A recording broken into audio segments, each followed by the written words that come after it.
So, good evening, everyone. It's a pleasure to have you all for our today's SASM eSchool this webinar series.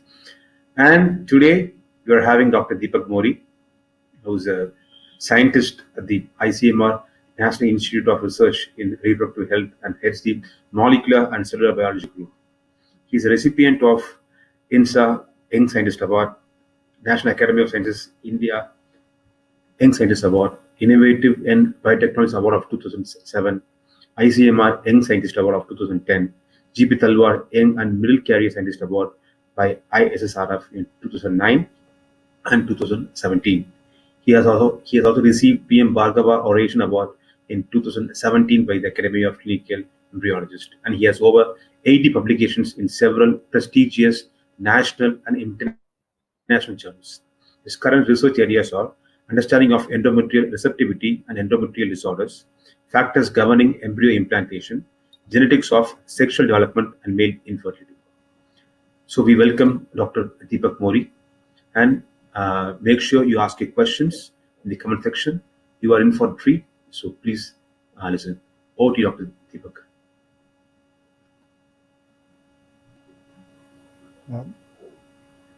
Thank Dr. you so Deepak, much. yeah, thank you. Can you hear me? Am I audible? Yeah, yes, audible, yeah. Please go ahead. Thank you so much. Thank you, Natesh, for inviting me here. And it's an absolute pleasure to give you a talk on some topic which is very close to my heart. We have been researching on the area of androgenetics for the last 10 years. And what I'll be sharing is some of the experiences that we have gone through and how genetics has changed the practice of embryology and how the way it is going to be in the future. So let me begin with my slides.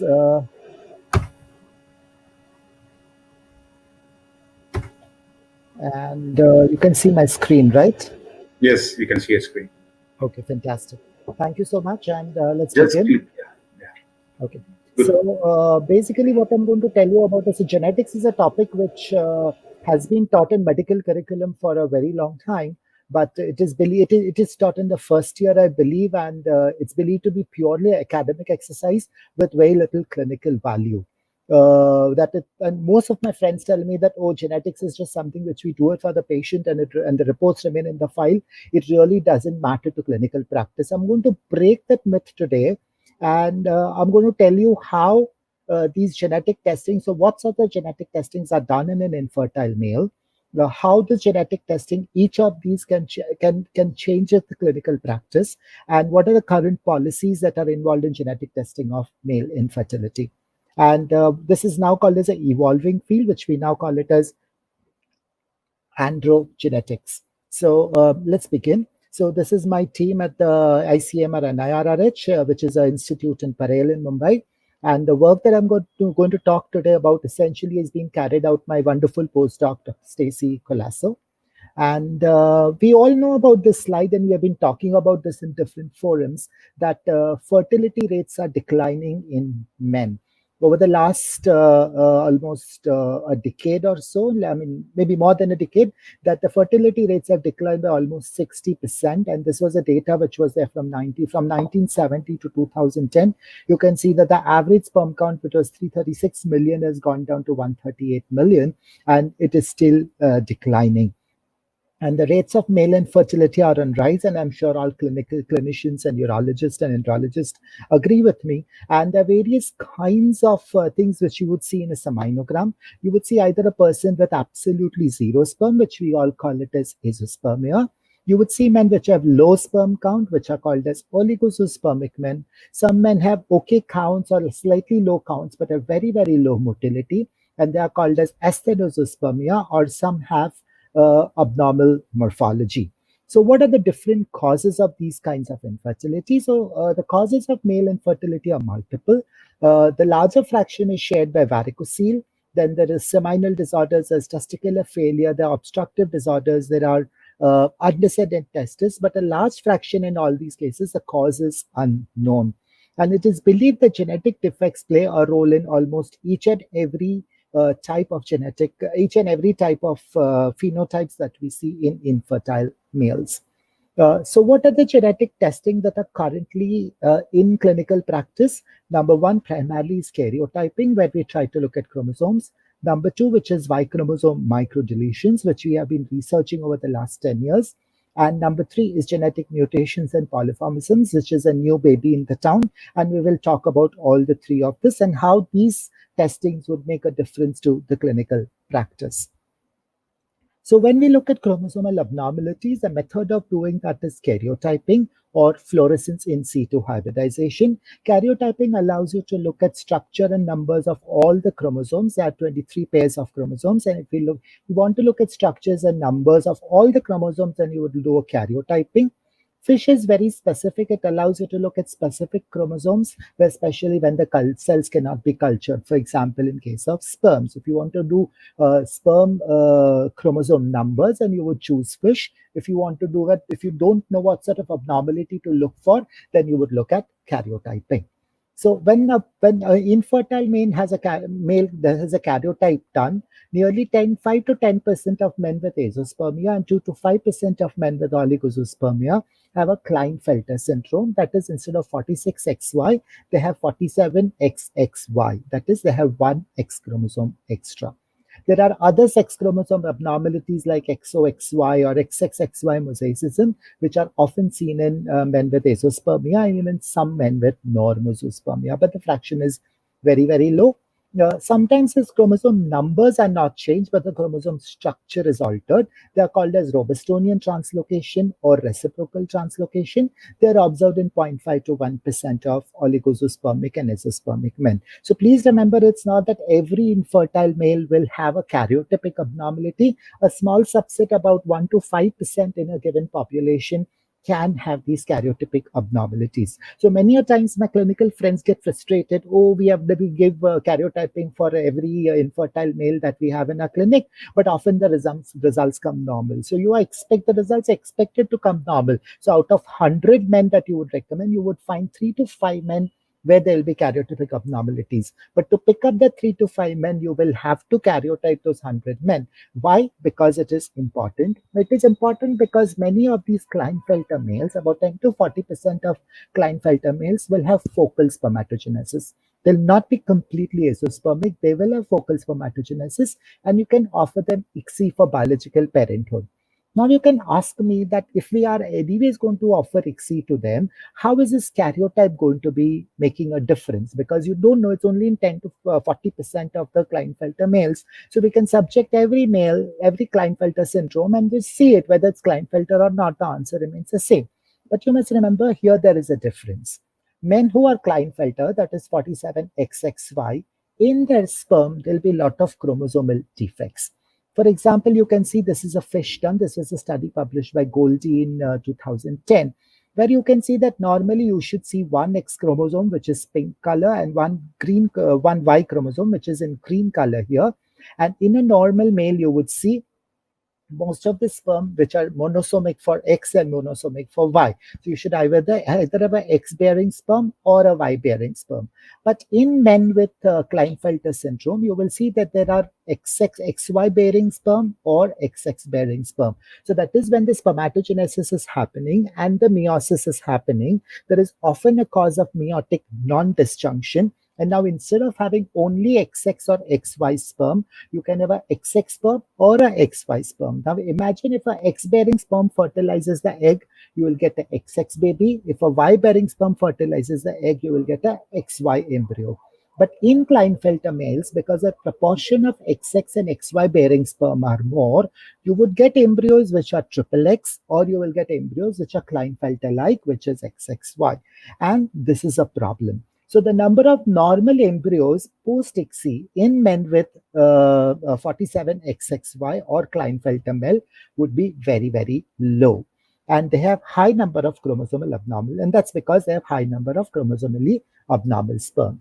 So what should we do? We should counsel the patient that they are going to pass on the same defect to the next generation. It is important that the patient be told, because tomorrow if any infertile male is being born in the family, the couples can come back and tell you that you did not tell us in advance. So it is important the patient makes an informed decision.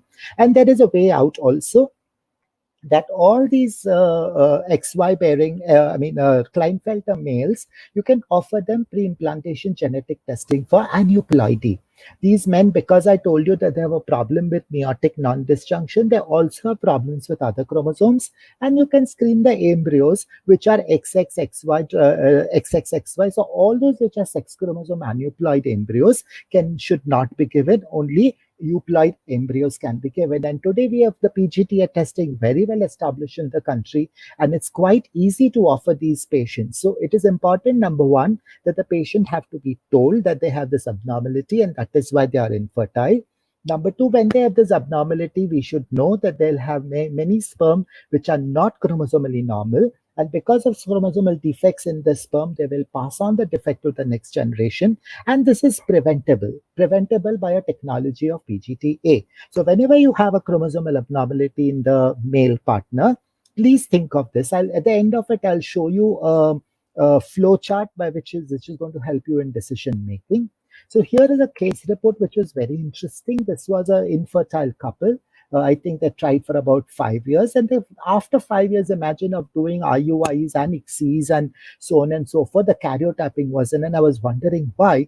And here it turned out that the father had some structural abnormality. So you look at this chromosome 4, which I've marked in a circle. A part of the chromosome 4 is broken, and that has gone on to chromosome 7. So this is called as a translocation.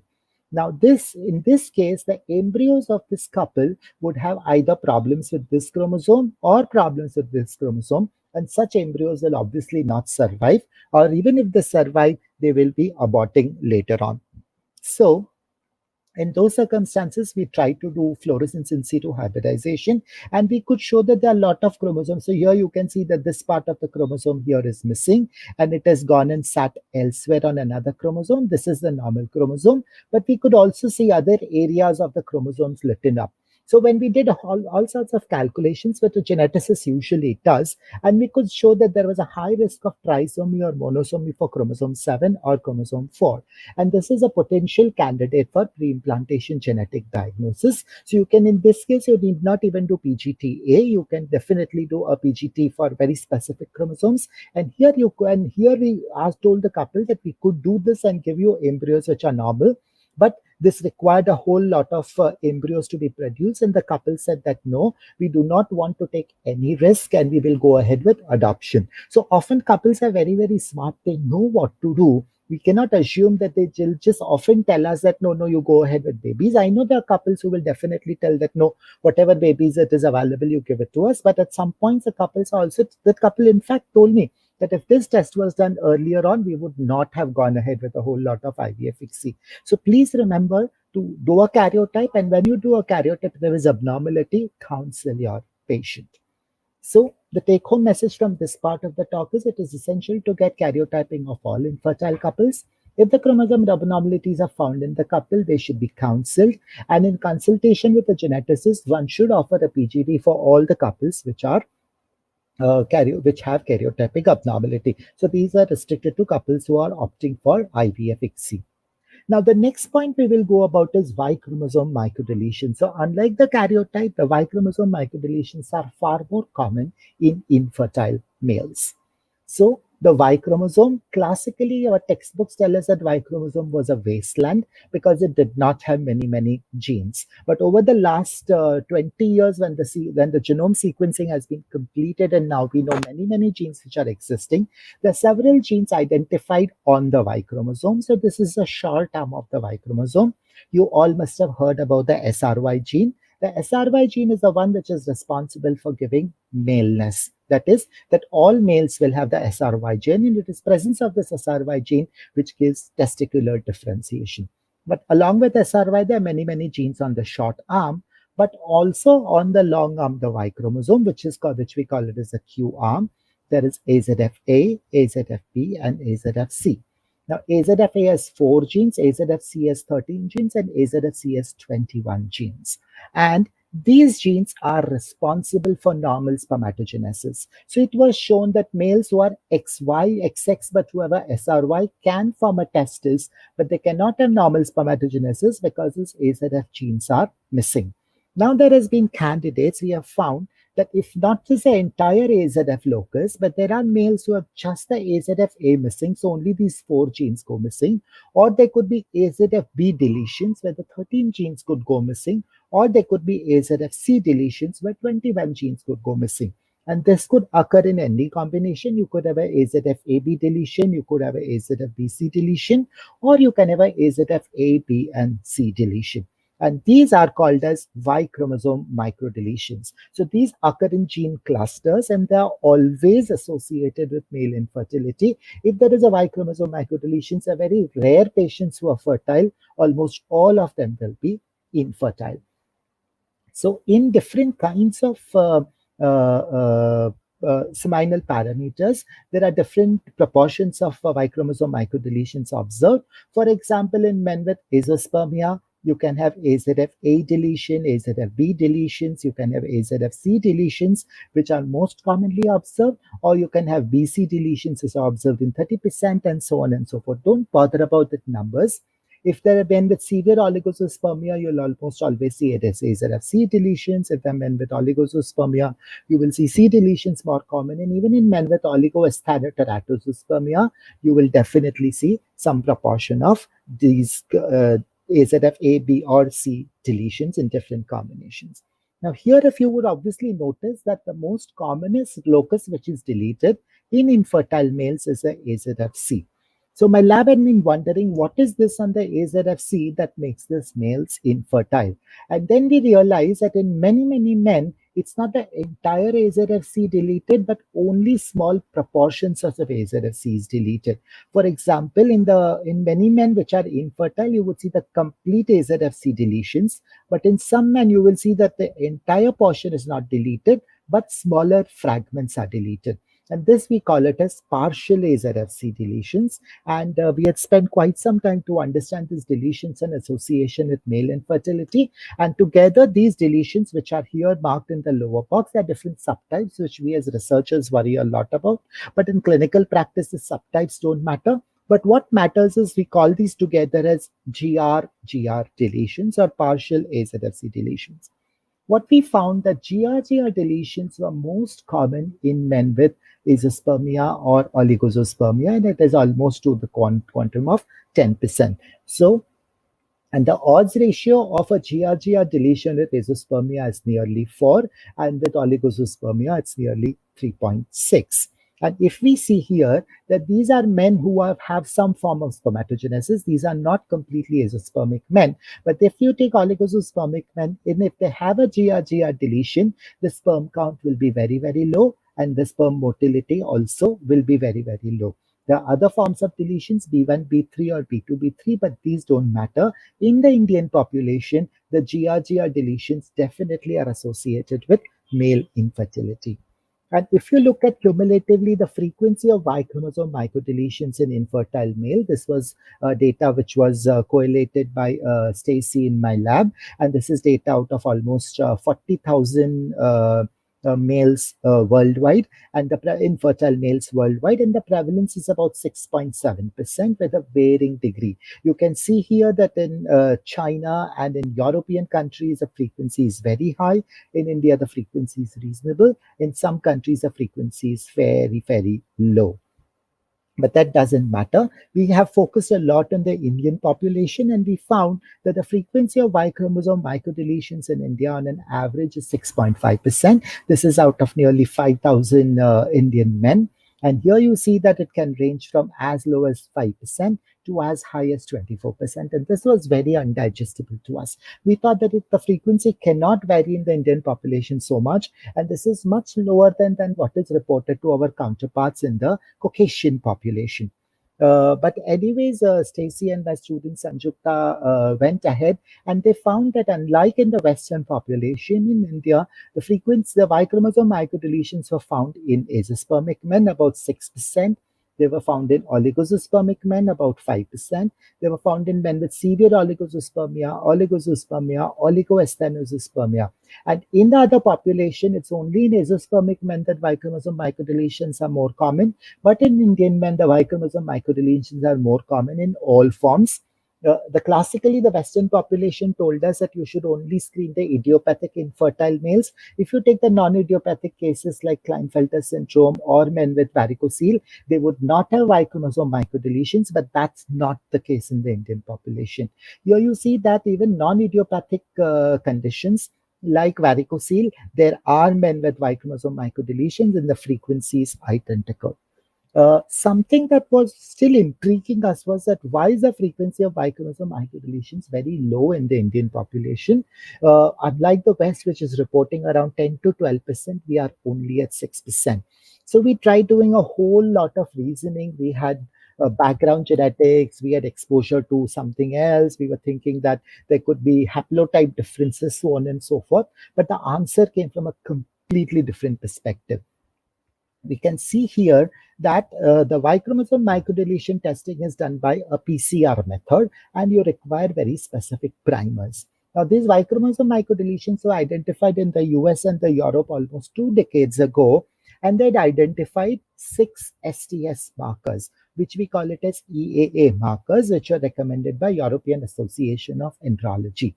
And so in India, most of us have adopted EAA markers. So whenever you give a sample for testing to a lab, 99% of times they're going to test with the 6 EAA markers. And there are studies which have told that these EAA markers are sufficient to detect most of the men with Y chromosome microdeletions. But as a researchers, we always questioning attitude, and we questioned this hypothesis, and we classified all the data, Indian data, and we found that if they're tested with EAA markers, there is 5% of the frequency of deletion, which was fairly close to what we were seeing as a national average. But there was some fraction of men who were even found to be deleted with non-EAA markers. They never had deletions with the EAA markers. And when we look at this, so we finally did a lot of statistical calculations to figure out which are the markers which are useful for Indian population. And finally, we came up with a list of 14 STS primers. So unlike the Europeans where there are 6 STS primers to be used, in Indian population, you would require screening with 14 STS primers. And so now we have developed an assay for that, where you can see this AZF-A, there are 4 markers, AZF-B, there are 1, 2, 3, 4, 5, 6 markers, AZF-C, there are 1, 2, 3, 4.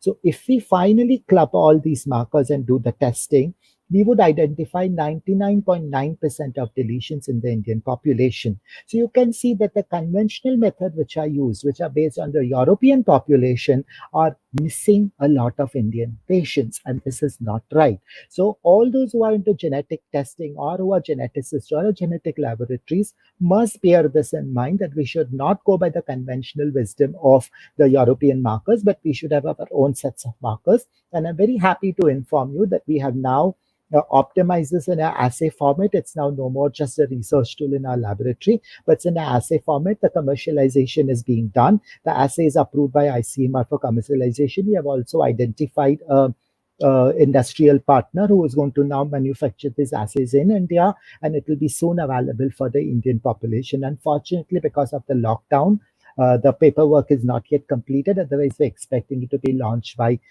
this July or August. But I think it's going to take a little more time. But for sure, you can expect this assay in the market soon. Nevertheless, you would ask me that, okay, so much of research done, why should it matter? Okay, finally, if there's a man with Y chromosome microdeletion, I already know that that man is azoospermic, and the azoospermia is because of Y chromosome microdeletions. Why should it matter? How will it change my clinical practice?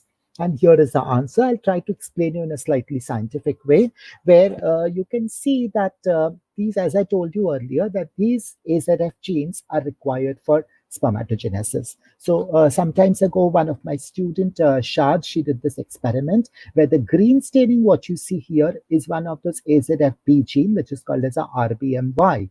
And these are human spermatogonia, spermatocytes, packetine, round spermatids, elongated spermatids, and elongating sperm.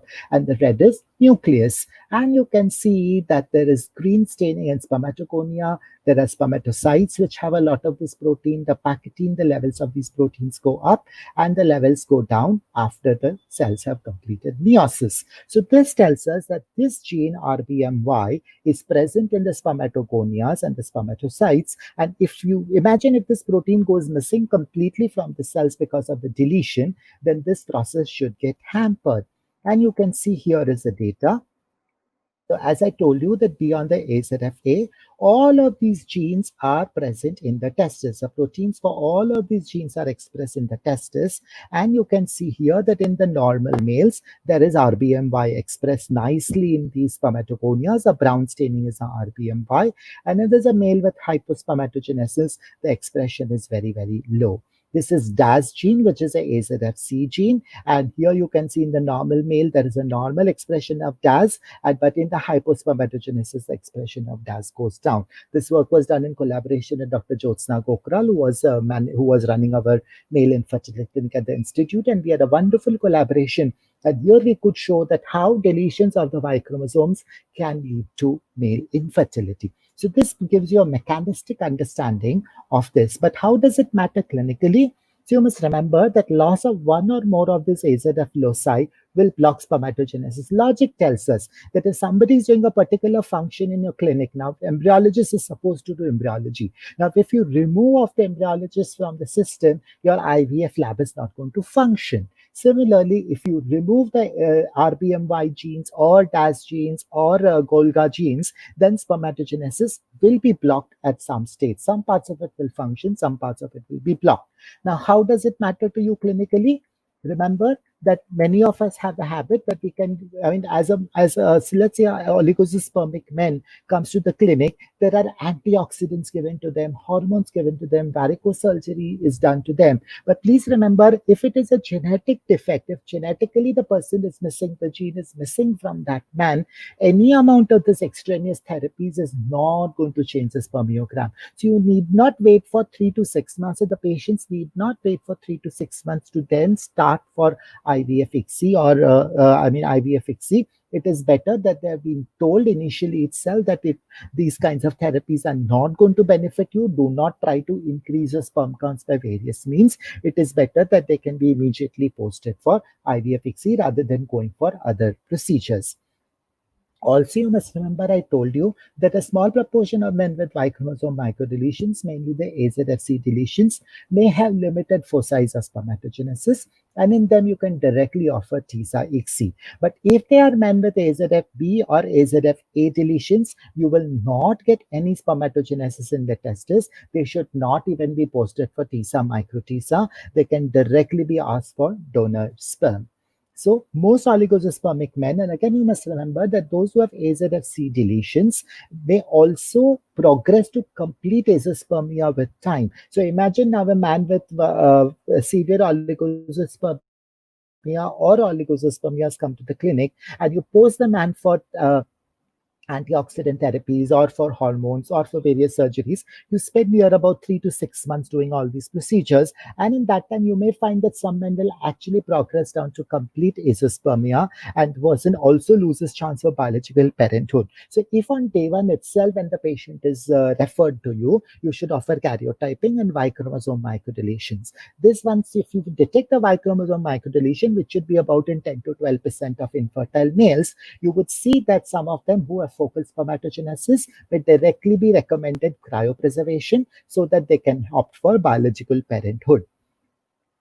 Moving ahead from there, but remember, before offering any forms of ICSI procedures or biological parenthood, these men should be told that they will pass on this defect to their offsprings. And here I show you that information. So any man with Y chromosome microdeletions, you can do a TISA or a micro-TISA, remove a part of it and do the ICSI, and you can generate as many embryos and as many babies if you wish, as far as there are enough sperm or round spermatids available and ICSI is successful. But you must also remember that whenever there is a Y chromosome microdeletion, all the male child of this man would definitely pass on this defective Y chromosome to his son. So this is what we call it as vertical transmission. Every male child born with to a man with Y chromosome microdeletions will be passed on to the next generation. And you must remember that in the population now will be deliberately doubling the number of infertile male with this cause. So if we indiscriminately keep offering ICSI without doing this testing, we may start increasing the number of infertile males in the populations because they may harbor this genetic defect, and the genetic defect then go into the next generation. And this is quite a concern because over the period of time, if you have more number of these such men being accumulated, you will have more and more infertility perpetuating in the population, and this is not socially correct.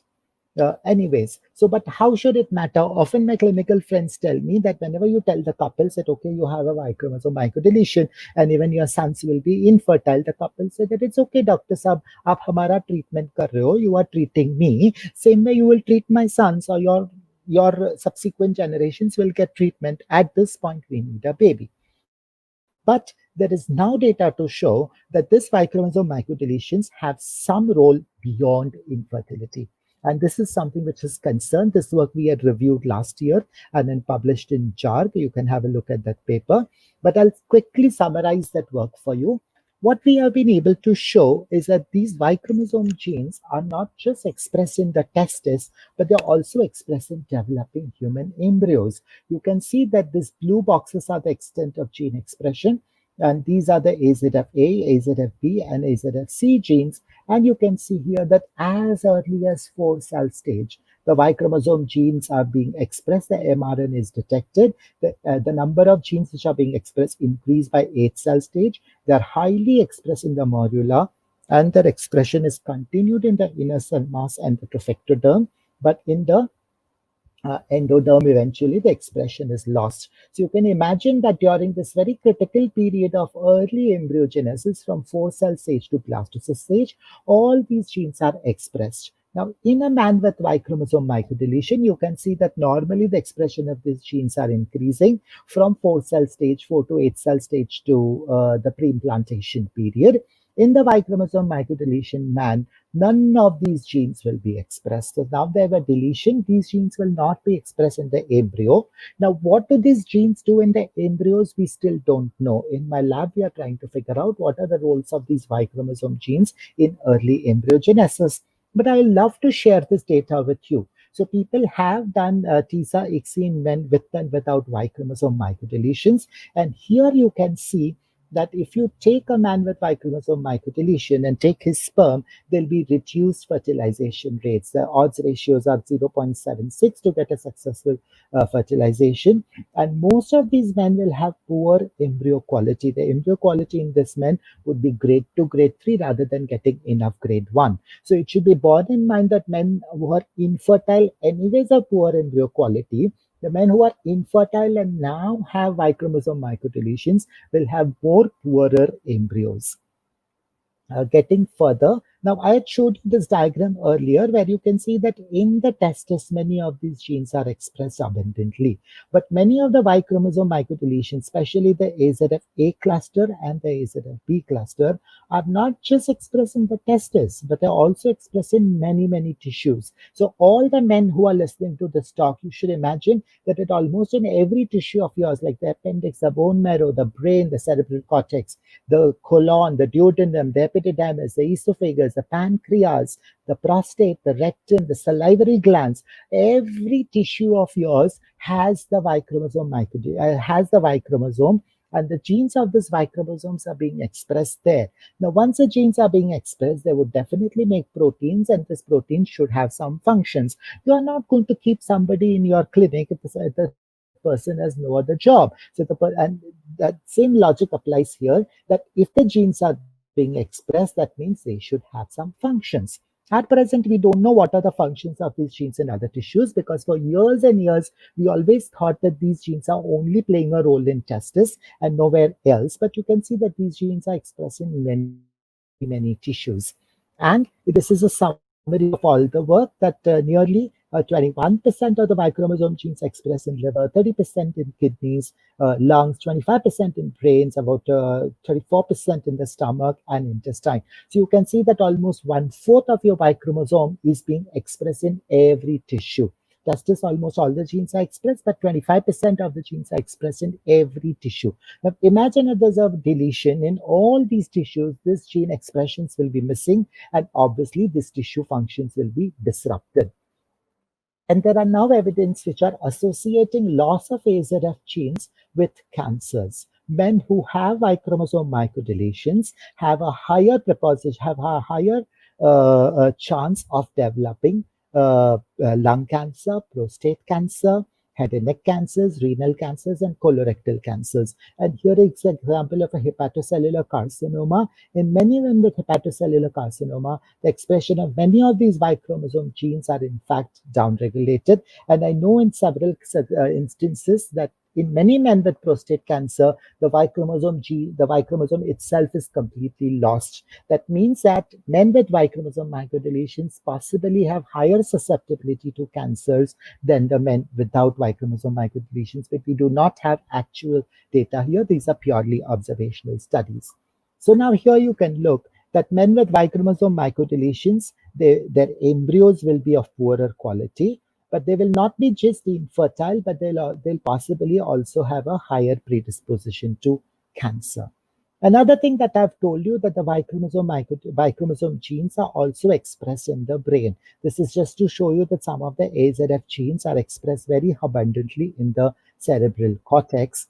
And there was a paper which came in Human Reproduction in 2017, which showed that in men with Y chromosome microdeletions, as they age, there is a higher preponderance of neurological disorders. Almost 11% of men with Y chromosome microdeletions can have some form of neurological disorders like bipolar disorders, major depression, or language impairment. Stacey's also collected this data from more numbers of patients which are available on the World Wide Web.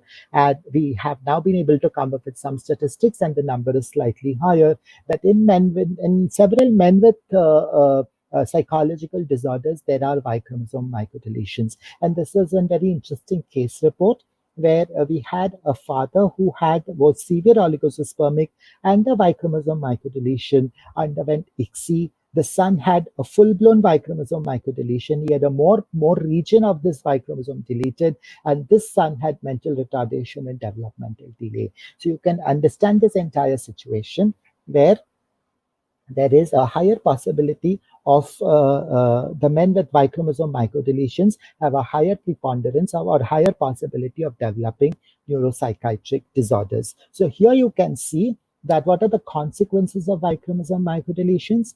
Beyond infertility, they could have possibly have an increased predisposition to cancer. There's an increased risk of neuropsychiatric disorders, and these men will have poor embryonic development. So it is important that first you diagnose the cause of infertility. If it is a male cause of infertility, test them. Test them that whether they are having Y chromosome microdeletions or not. The next step would be to counsel them and tell them that there is some problem here with your Y chromosome, and because of this problem, you could face into these problems. So now that is why we call this as androgenetics, is because that now it's not just restricting to infertility, but it is also going beyond the realms of infertility. This Y chromosome microdeletion bearing men should be also referred to other clinics where they should routinely follow up with for psychiatric evaluations as well as for possibility of predisposition to cancer. So before offering IVF, diagnose, test, and counsel. So the take-home messages of Y chromosome microdeletion testing also should be done in all cases of male infertility, and the decision to offer IVF-ICSI must be based on the results of this testing.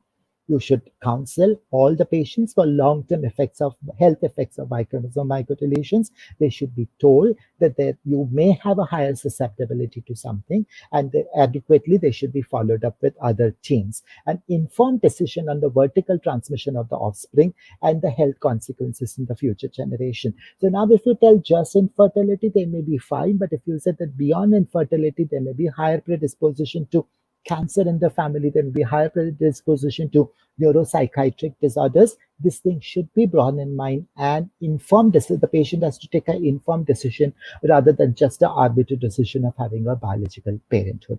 And so to address this at ICMR and IRRH, we had released this policy brief this February. This is called as Y chromosome microdeletion testing for infertile male. This is available. You can just Google it up and you will find it on the web. And if you need a hard copy or if you need a soft copy of this, to email me and I'll be happy to share it with you. I'll just move ahead. The last part of this is gene mutations and polymorphisms. So this is the new baby in town on male infertility. So remember, we spoke about chromosomes. We spoke about parts of chromosomes which could be defective, or the parts of chromosomes which could be defective, but they could be defect at the level of genes. Now, I told you that there's so many genes expressed on the Y chromosome. Now, in these genes, there could be mutations or polymorphisms. A simple way of understanding polymorphisms is a change in DNA sequence that do not majorly affect protein function. So, for example, I spell my name as DWPAK. Now, some people may write DIPAK, and that's fine. I can understand this. Legally, it may have some problems, but on an average, in general understanding, DWPAK or DIPAK would not matter. But a mutation is something which will affect protein production or function. For example, in my sequence, I say it's DWPAK. But if the K goes missing, I will be Deepa. I'll never be recognized as myself. So to easily understand a single change in the nucleotide. So remember, the DNA is made of nucleotides, and a single change in nucleotides can change the protein function such that it may not majorly affect it. It may have a small effect. But in other cases, one change can completely change the understanding of that protein. So these kinds of things can be detrimental. And currently, a lot of my colleagues are looking at it. Professor Thangraj from CCMB and one of my colleagues who has joined at our institute are also looking at what are the genetic polymorphisms and mutations occurring in infertile male. And I tell you, it's a Pandora's box. As of today, there are 484 genes in whom mutations have been identified associated with infertile males, and there are 192 genes where SNPs have been reported. And these genes have very diverse functions, and some of these have never been even understood to be having a role in spermatogenesis. So how do we now correlate this entire information to lead to in our understanding of male infertility, and how ultimately it will lead to diagnostics is a matter of question. If you ask me, should we offer this in routine testing? My answer as of today is no, that we do not understand sufficiently enough of how these mutations are causing infertility. But in next 5 years' time, we should be able to classify these mutations and identify common hotspots and understand how they cause infertility, and then they can go for routine diagnostic testing. But beyond the others, one gene mutation which is definitively associated with male infertility is the CFTR gene mutation. Now remember, it is not occurring in idiopathic azoospermic men, but this occurs in men with congenital bilateral absence of vas deferens, CBAVD in short, what we call, and the mutation involved is called as the CFTR gene. Now remember, not all men with CBAVD would have a CFTR gene mutation. About 20 to 25% of men with CBAVD would have a CFTR gene mutation. And once you do this testing, so this cannot be done by karyotyping FISH or PCR. One has to go for specific DNA sequencing. Now, why should we test this? This is going to confirm that there is a genetic involvement causing the CBAVD. And now remember that in this case, if the male partner has CFTR gene mutation, it is not going to be a problem. He may have a poor sperm quality, or he may be totally, obviously he will be infertile because his vas deferences are missing. But if his wife also has a CFTR gene mutation, there'll be a very, very high risk of the baby developing cystic fibrosis. So you may treat infertility, but you may give cystic fibrosis in the family because we have not tested this couple for CFTR gene mutation. So any couple who is coming with CBAVD should be tested for CFTR gene mutation. And if a mutation is found, the wife has to be tested. And then together the counseling has to be done for future course of action. And towards this, my colleague, Dr. Rahul Kajbiye, has also released a policy brief has been released by our institute, and Dr. Rahul Kajbiye is the author here. This is also available on the World Wide Web. You can just Google it up, and if you do not find it, we will be happy to provide this also with you. So there are other autosomal gene mutations and polymorphisms. Today, the way of testing that is exome sequencing, but they're far too many in number, too infrequent, and as of today, there is no clear association and there's no experimental proof. So when I say experimental proof, what do I mean? That whenever there is a mutation identified in the infertile men, these are called as mutations based on statistical analysis and the background frequencies found in Western population. These what we call it as variations. These, if it has to be called a mutation, you have to first show that it is found in some proportion of men. Number two, we have to create a mouse and introduce this mutation in the mouse and show that even the mouse has become infertile. So unless we experimentally show that, we should not directly associate that as a cause of infertility. So there are very, very few mutations known in literature which have such a mouse experimental proof. And unfortunately, the landscape in the Indian population is unknown. Efforts are ongoing by CCMB, who probably in the due course of time, we will have the landscape available. But testing for single gene mutations other than CFTR and CBAVD should be at best considered for experimental, and it should not be offered clinically unless a clear policy is evolved. So whenever a patient demands, or if you feel or your geneticist tells you that, okay, you can go for exome sequencing, keep this in mind that you will open a Pandora's box, and at the end of it, you will not be able to tell the couple that what is finally causing it. So you spend a lot of money behind it, but if there's no clear answer, I would not personally recommend it. So this is the algorithm approach for androgenetics, which I would recommend. It is there in one of the textbooks, which I will be happy to share with you for those who need it. So basically, if you have an infertile couple, the first testing you would do is semen analysis, and they would go for karyotyping. If the karyotyping is abnormal, if there's a balanced translocation, offer pre-implantation genetic diagnosis. If there is a karyotypic abnormality of sex chromosome, one should offer sperm cryopreservation, and the embryo should be tested by pre-implantation genetic screening for aneuploidy.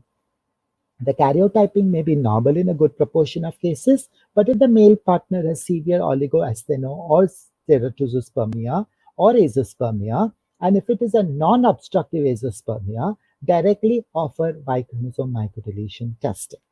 If there's a Y chromosome microdeletion testing observed, then counsel the couple first. Inform the couple that there could be a possibility of there is a definitive vertical transmission occurring. There is a possibility of increased risk of cancer and neuropsychiatric disorders. The patient himself should be followed up completely with other clinical specialties, as well as the babies may have a higher risk. So this information has to be told, and the counselor needs to be well informed for this. If there are no deletions observed, then you are entering a gray area. You could do some level of sperm DNA damage testing, but I don't know how clinically it's relevant. My embryologist friends swear by this testing because it helps them. But to me, I'm still not able to visualize that.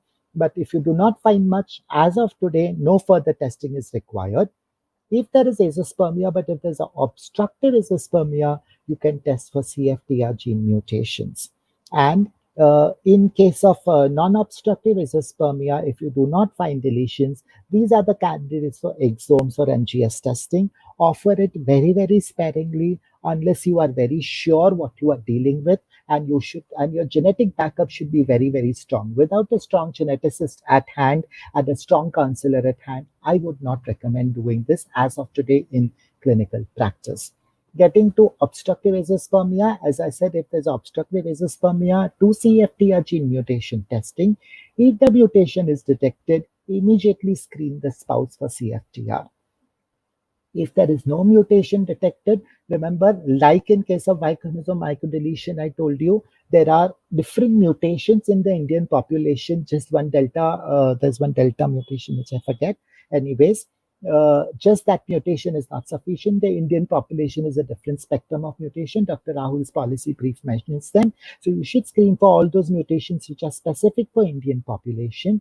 If mutations are not detected, or if the mutations are detected, the spouse should be screened. if there's a mutation in both the husband and the wife, then immediately they should be counseled, and prenatal diagnosis or pre-implantation genetic diagnosis of cystic fibrosis should be offered, because both the father and the mother will pass on this mutation to the babies. This is an autosomal recessive condition, but it is definite because the babies can have cystic fibrosis, and this should not be the cause, because here we are treating the couple for infertility and the baby which we are giving is completely abnormal, is not wise. So in this case, PGD or pre-implantation genetic diagnosis of cystic fibrosis is a must. If you do not find the mutation in the spouse, do not bother too much. No mutations found by extended CFTR testing, counseling and routine follow-up should be done. And again, in our Dr. Rahul at our institute is carrying out an extended exome sequencing to identify if we know other genetic causes in such a kind of condition.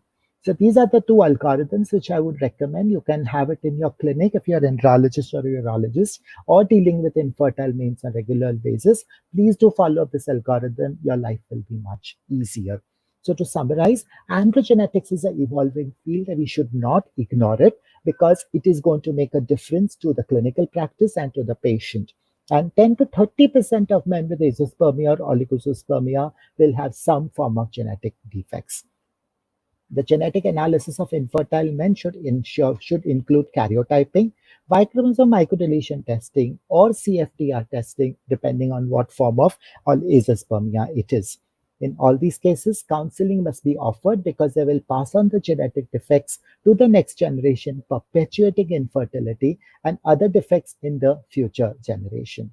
PGD or donor semen are possible options for preventing the transmission of the defect. So they should be clearly told that either you should test the embryo so that the genetic defects are not passed on, or if not, then there should be option of donor semen if they are okay with that kind of a condition. Y chromosome microdeletions, remember, may have more widespread effect than just infertility. So our job because these patients will be primarily identified in the infertility clinic. So at the level of infertility clinic or at the level of andrologist or a urology clinic, it should be important that we understand the importance of Y chromosomes in things beyond infertility or beyond spermatogenesis, and these have to be then appropriately told for the other fields. So it is time that we all work together as geneticists, as counselors, as andrologists, urologists, IVF specialists, embryologists. We all need to work together now to develop a comprehensive program and have people from other fields also to pitch in so that we can offer a good health for male infertility. So now infertility is not just one condition, but it's probably a spectrum of conditions, and it's time that we all work together so that the infertile males get a proper due credit. And this is where I would end my talk. I thank again Dr. Stacy Colasso, who has worked very, very hard to assemble all this very important data, and my PhD student Sanjay Gupta, who was instrumental in doing the Y chromosome microdeletion profiling and AZX partial deletion data, which has been generated from my lab. We got a lot of patients from Dr. Indira Hinduja and late Dr. Kusum Zaveri, and I thank both of them heavily. And I also thank Dr. Ashok Pal from Sevagram and Dr. Reema Dada from AIMS Delhi for helping us out with a lot of work. And definitely Dr. Jyotsna Gokral and Dr. Rahul from the Institute, who have been constantly encouraging us for carrying out this work. Thank you, and I'll be happy to take questions. Thank you, Dr. Deepak. It's again a master blast from your side. So this is not a first time for me, because So I'm happy that people got to listen to your lecture. Hope your audio is clear. Yes. Okay. Fine. So let us go to the questions now. So I think we can display the first question.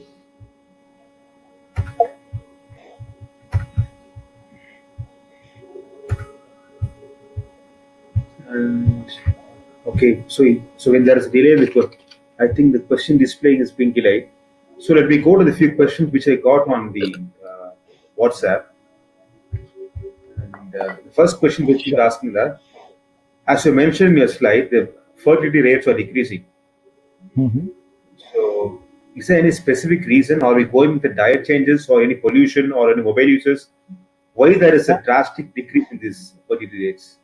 Definitely. So, in terms of environment, there are many changes happening over this global warming. There are dietary changes. They included a whole lot of diets which are rich in estrogens and that are detrimental for spermatogenesis. So, one of the major causes is these pesticides which are present, which have estrogen-like activity, and this can cause a reduction in sperm count. And beyond that, the lifestyle factors are some which are quite crucial.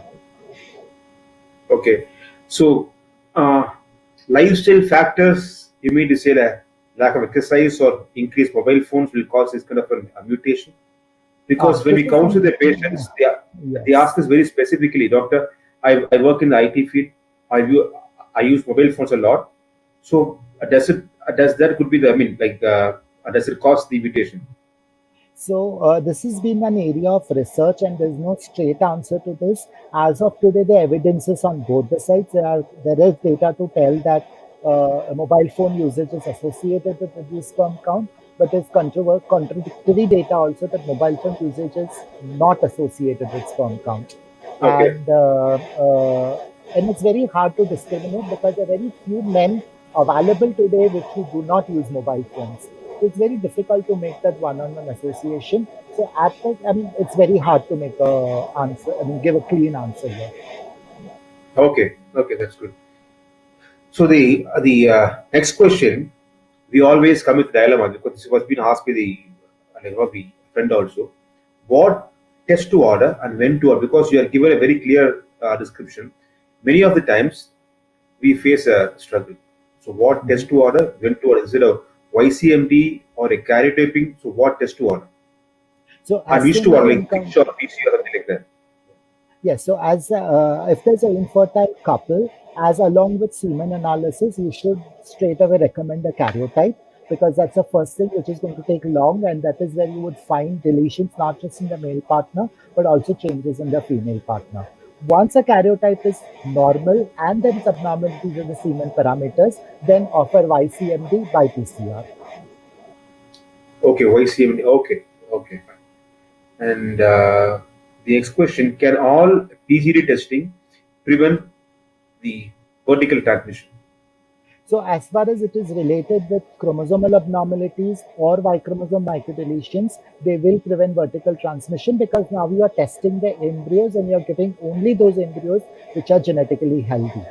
So, that would. And this would make more meaning once you have enough data on the polymorphisms and the mutations. Okay. And the question: how to interpret a result? Because we always get result like this is what is present. How to interpret a result and go to the next stage? For example, from the medical side, we would be calling a surgeon. So Yes. before calling a surgeon, it will be Mhm. like our responsibility to tell the Yes. patients, this is your Yes. outcome. So we're going to post you for surgery. So how to Yes. interpret the result? Please guide us on that.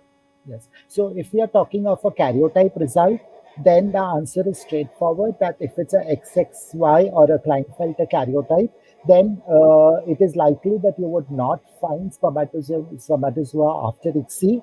If it is a Y chromosome microdeletion, AZF A or B type, then the likelihood of finding spermatozoa after ICSI is very low. If it is a ZFC type, then you can find. So what we are trying to do is right now we can have an algorithm made for that, but Stacy is trying to make a software which will be generated, and in the software, if you feed in these parameters, you will get the likely answers. So I think the life is going to be easier for counseling once there. But definitely, if there is some form of genetic abnormality, the answer would be straight that there would be some problem in case of at least T side C. Okay. What is the implication of partial versus complete AZC mutation? AZ. So, partial AZFC mutations or partial deletions of AZFC definitely in the Indian context is a cause of infertility. So, if you diagnose that, then again there is a high chance that there will be spermatogenesis failure. There's a high chance that there will be poor embryo quality and low pregnancy rates. So, this counseling has to be told. And again, this partial AZFC deletions can become full deletions as the in during the process of meiosis and then eventual ICSI. So the future generation, the infertility will be perpetuated. Again, coming to the continue of the question. Many reports won't have GRGR reports, right? Yes, so Mutations. current, How to current, instruct the lab technician to report the results, like uh-huh. how we expect it to be. So how to send the reporting in the form. So is there any format for that? So currently there is no format available because GRGR testing in different populations. In some populations, GRGR has no effect on fertility. But in the Indian population, yes, fertility is in fact affected in men with GRGR deletion. So you can ask a genetic lab to see if there is a GRGR deletion. Many of the currently available tests do not offer it, but in time to come, we will start offering it. So as of today, if you ask me, very few labs actually do this testing. So if the Should we demands have a are pro? Okay, so if the please go demands ahead. come from the clinicians and the andrologists, then the labs will definitely introduce it in for the testing part. Should we make it mandatory by any guidelines? Do we have such guidelines? Yeah, so the ICMR policy brief, which we have released, which our health minister released it in the end of February, does say that it is not, we wouldn't call it as mandatory because these are guidelines, but it does recommend that all infertile males should be tested for Y chromosome microdeletions before offering T-side-C. Okay, because again, what is happening now? This is personally from my side. When we offer this kind of a test, patients either they neglect to take it because of a cost issue. Can Uh, can we collaborate with the government institute or NRH for these kind of things? So how to collaborate with you? as of today, we are going to start again this program of testing Y chromosome microdeletions, and here this our test which will be used. Uh, but in case of this test, I'm sure in some point of time, in the due course of next 6 months, hopefully, it will be available in all clinical setups within the country. So it will be commercially available, and the cost will be far low because this is now going to be manufactured in India. Okay, so does it mean that we should be sending the samples to you, or we can run with our own primer here? At present, we can work out a mechanism, and the samples can be sent to NIRRH as well. I'll have to figure out with our director and devise this mechanism of testing at the institute. Our genetic research lab will be happy to take on this further if there's enough demand and a need from the population within the country. Okay, and what sample to give for karyotyping, and how to give that? How to order for them? Karyotyping is usually you give blood in EDTA, and it has to be sent afresh. It can't be frozen and then sent the next day. So you have to alert the lab first and then either send the patient there or send blood in EDTA. Role of There's a NGS in pattern. this. Okay, so the role of NGS in this kind of testings. As of today, there is very little role of NGS. As I said, it is in research phase, and we do not understand how these mutations are causing infertility. So, as of today, I don't see much of its role because you will get a whole lot of mutations and polymorphisms coming out from that report. But what to do with that report, we do not have any idea. So, I would not really put it at a higher priority as of today Okay, in and there's one more clinical question. Okay, okay. So there's a big question here. Other than higher predisposition to cancer and some kind of neurological issues, are there reports of association of YCMD on other infertility causes such as varicocele or obstructive spermia or even metabolic disorders, since they seem to appear in different organs of the body? Yes, so at present we don't even know because these Y chromosome microdeleted men have never been tested for other things. Reports are now gathering that they may have a whole lot of other problems. So I wouldn't say Y chromosome microdeletions will cause varicocele, but it is still possible that they could be predisposed to higher metabolic rates and there could be sperm damage or it can lead to a varicocele kind of a condition. Can varicocele cause YCMD in the reverse way? No, not really. It will not cause YCMD. YCMD will be caused in the father during the time of the father's spermatogenesis. So it would not Okay. induce that. So it will be inherited somehow from some generation. We don't know what really induces YCMD, but once it's there, it can have a whole lot of effects. So, from understanding, like lifestyle factors like smoking or alcohol or obesity or a food diet, a food thing, can have only some kind of a deletion, I mean, a deletion, but not this Y chromosome. No, not really, not really. So that means say that if a person is smoking, he won't be able to get this YCMD. He'll be getting like the other mutations, not this one. No, that would be hard to say because what happens is exposure to pesticides, for example, it changes the sperm chromatin. Now, there's no control how the chromatin is being changed, and sometimes if the looping occurs on the Y chromosome, then the deletion will occur in the germline. So that Okay. person may not be able to manifest it, but in his testes there will be mutations. In his testes there may be Y chromosome microdeletion, which he or she will pass on to the next generation. So again, a sample for a YCMD is even blood again, correct? Yes, as of today, blood, even a buccal swab is just fine. Okay. So which is superior, blood or buccal swab? Both are same. Both are same. So Okay. it depends on the lab at which you are testing. Some labs are comfortable only testing with blood because that's optimized. So that is more on the lab. There wouldn't be any change whether you do blood or buccal swabs. Okay. And there's one more question from Dr. Rupin Sasha. In obstetric agiospermia, OAS, above what sperm count is it not worth doing Y deletion studies? Should I repeat So again?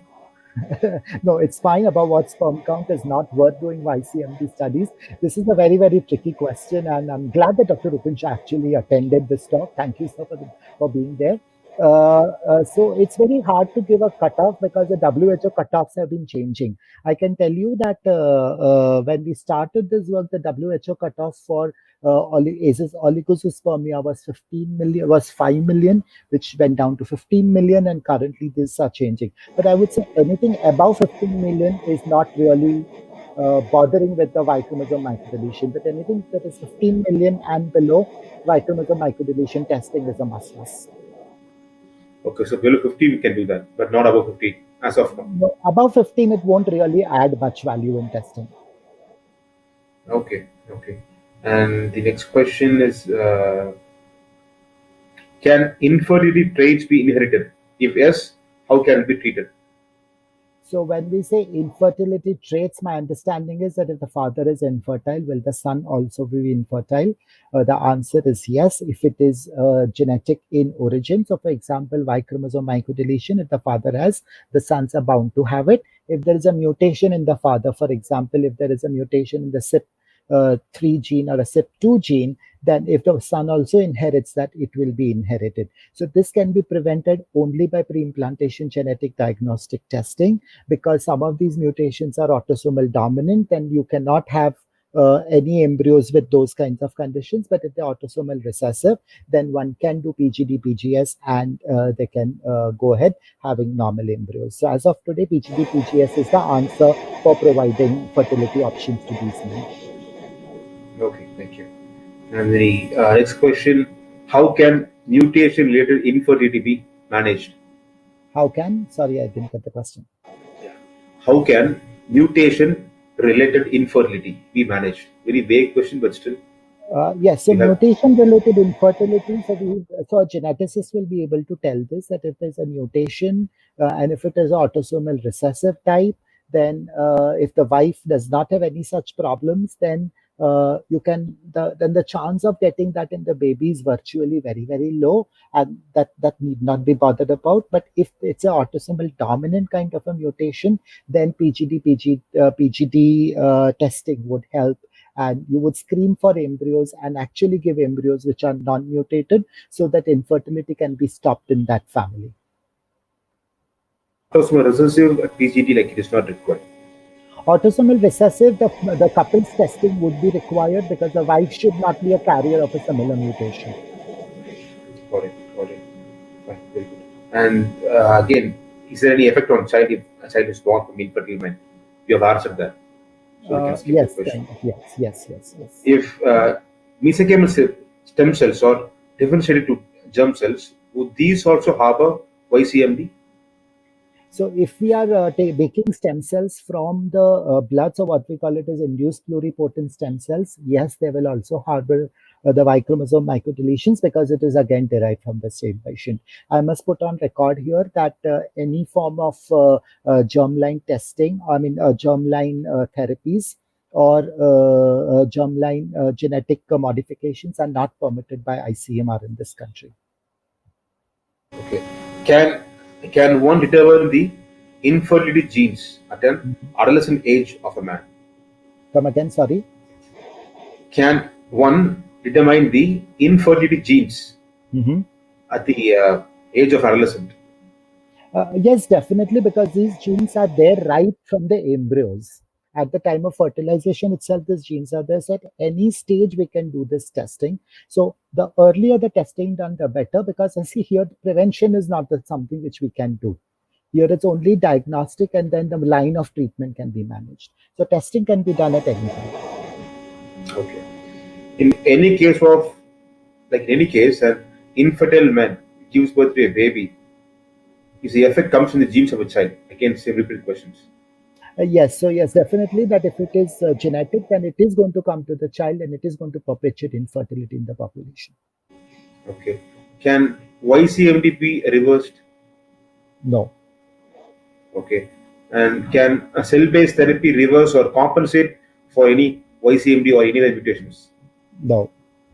Okay. So, do you have any guidelines for genetic testing for ART? Yes, so the two policy briefs which we have released are for Y chromosome microdeletions and CFTR testing, which could be used as guidelines for genetic testing in ART clinics. Can you give the website because for the audience sake? I will share it with you and then you can give it to others, or let me just share. Can I share it here? Yeah. How do you want to go about it? No, if you can tell the website name, maybe we can, Just or if you can share the screen. So You can yeah, see that. unfortunately, as of today, because of this lockdown issues, it's not, and the COVID issues, it's not gone on the ICMR website. We are hoping it will go on ICMR website, but it should be there. Give me a second, I can just have a look at it. Yeah.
Yes, I'm sharing the screen and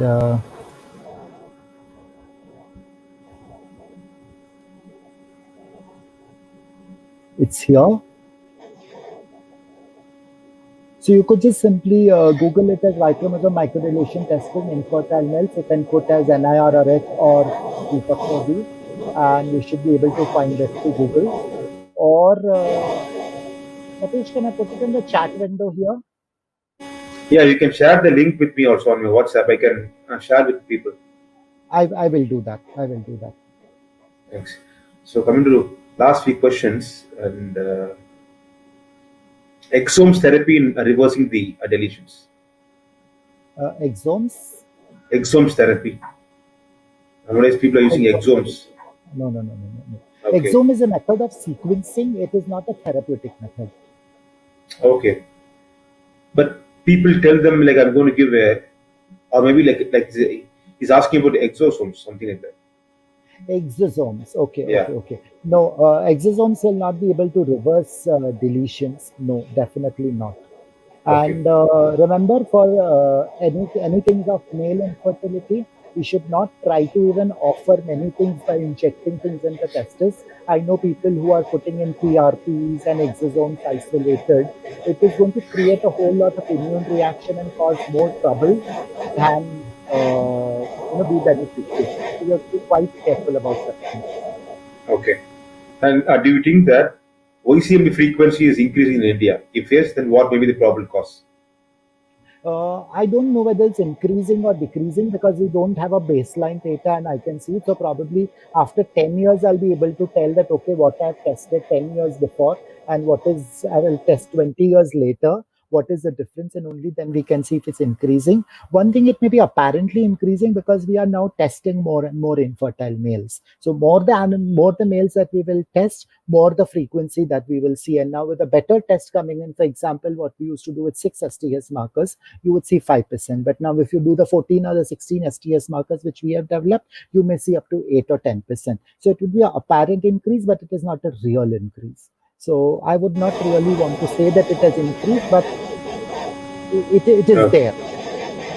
Like any Western data available? Western data, what is the cause of YCMD?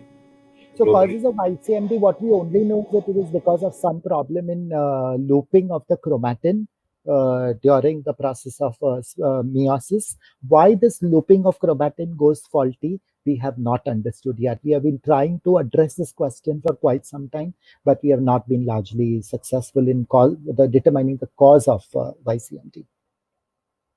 And there is one ethical question, very serious one. Are we playing with nature's selection theory? Because as of now, what the person is asking is that there is no say for the child here. It is all decided upon by the parents, whether whether the child should have the mutation or not. So, what will be the implication ethically if the child is born and if he or she comes to know that this is the reason for their genetic cause? So, should we have strict guideline like this kind of mutation? There shouldn't be any IVF or exit procedure. If it is there, there can be a legal issue. Should we have something like that? See, it's ironic that on the day after the World IVF and the World Embryology Day, this is the same question which was posed to Bob Edward and Siddharth Mukherjee then, that should we give babies to infertile couples because they're infertile for a reason and they're not getting babies for a reason. And then when we are trying to give them babies, we are creating more trouble than more bad than good. But there is no straight answer because remember, reproduction is a birthright for everyone, and we cannot deny a couple from having reproduction. What I say here is that everyone has to make an informed decision. So what should be done is that, yes, what you're saying is very right, that if the child later on comes to know that I was genetically defective because my parents had it, and my parents did not take care of it. So at the level of clinics, there could be a problem that one could sue the clinics eventually. So there should be something implemented in that regard, that yes, every once we know the causes, we should be able to test them. We should test them and let them take an informed decision. We cannot, as a counselor, I would say I cannot take a decision for the couple that no, you should have a baby or you cannot have a baby. But as a geneticist, it is my role, as a counselor, it is my role to inform the couple and help them in decision making. Okay, very good answer. Thank you. And can PGD be used to avoid CFTR in offspring? Yes, definitely. So if there is a mutation in the mother and the father, yes, PGD can be done in the embryos to identify embryos which are carrier of only one or either they are heterozygous or homozygous wild type, and the embryos can be given eventually to the mother. So the answer is yes. And last question: a testicular biopsy and proteomics. Testicular biopsy, role of proteomics. Yeah, proteomics. Clinically, there is very little role in terms of that how clinically it would make a difference to the in the IVF practice. We don't know, but at least there is a role of proteomics in infertile males. So there are clear tests. There are clear proteins which are down in sperm of infertile men, and reduced level of such proteins are associated with poor embryonic outcome. But as of today, almost all of these are in research phase, and no direct tests are available for these kinds of conditions. But all of this, yes, we can do proteomics of testicular biopsies, or we can do proteomics of seminal plasma or isolated sperm, and we can find out what proteins are increased or decreased. But how they eventually would change the clinical practice, we don't know yet. So it is in the research phase. Probably in years to come, we will have improved understanding in that regards as well. So, one last question from my side, because I saw a slide in my presentation. We should not prescribe antioxidants when the patient is having YCMD. See, Yeah. from my understanding, when the patient is having YCMD, there are poor sperms, poor quality sperms, which can cause increased ROS. So, if we are doing an IVF or ICSI, so what's wrong in thinking of giving antioxidants? No, so the premise of antioxidants is that this ROS is caused because of an extrinsic defect. So that is because of an environmental exposure or alcohol exposure or smoking or occupational related increase in ROS. You give antioxidants so that the sperm quality can improve. Remember, when there is a Y chromosome microdeletion, the chromatin itself is defective. You can never correct this chromatin by giving extrinsic antioxidants. The antioxidant levels will reduce ROS, but that will not clean up the chromatin because the chromatin inherently is defective. The genes are missing, which are supposed to give you a good quality chromatin. So once the genes are missing, you cannot give anything extra to make it better. So in that case, can we have both DFA and SDF to determine something like that? The causes. You will find ROS there. If you give antioxidant therapy, the ROS levels will also come down. But whether that will lead to improved sperm quality, the answer is no. It will not increase spermatogenesis because the basic machinery which is required to make the sperm itself is gone from the system. So my question is that, not for improving the spermatogenesis, but for improving the fertility outcomes when you do IVF, to avoid the failure of IVF. No. It will not, because here the process of spermatogenesis by itself is defective. The machinery which is required to make the sperm is defective. The end product, the chromatin, is poor because of the absence of these genes. They're supposed to remodel the chromatin. Now that remodeling itself is defective in these men. So even if you reduce antioxidants by whatever, the quality cannot improve because the basic chromatin itself is defective. So again, this puts me to a different question. Should we do YCMD first or DFI first? In case of oligospermic? First YCMD. Okay. So when there is no YCMD, then we can go for DFI. Then you go for DFI. Thank you. Thanks. Because Thanks a lot. The cost will be extensive. Then the cost will be extensive because you know that it is because of environmental exposures or work-related conditions. And then it will benefit for sure. I think this answer will be beneficial for the patients because patients have been subjected to a scrupulous number of antioxidants. The cost goes very high and it prevents them from choosing a treatment modality. Many times they have been given antioxidants. Just clinicians think that let us give them a buffer period for 3 months. Let them come back to us because there won't be any baby at all. So I think this shouldn't happen. So seminanalysis, YCMD. If there is no YCMD, then we go for DFI or SDF or ROS testing. Then we put them in antioxidants and expect some kind of positive fertility outcomes. Absolutely. Perfect. So again, we have seen a lot of questions, and your presentation was extensive. I think, and I believe our audience would have got a complete feed on the Sunday, especially of the the day following International IVF Day, and we're extremely thankful to have you with us amid these difficult times. And I think this is a great session which we have at SASM. And I personally thank you, your institute, for giving this opportunity, and Dr.'s team for being with us all today. Thank you, Dr. Thank you so much. Thank you, Nitesh. Thank you, Dr. Plus, for having me over. And I'm happy to be here. Thank you. Take care. Bye.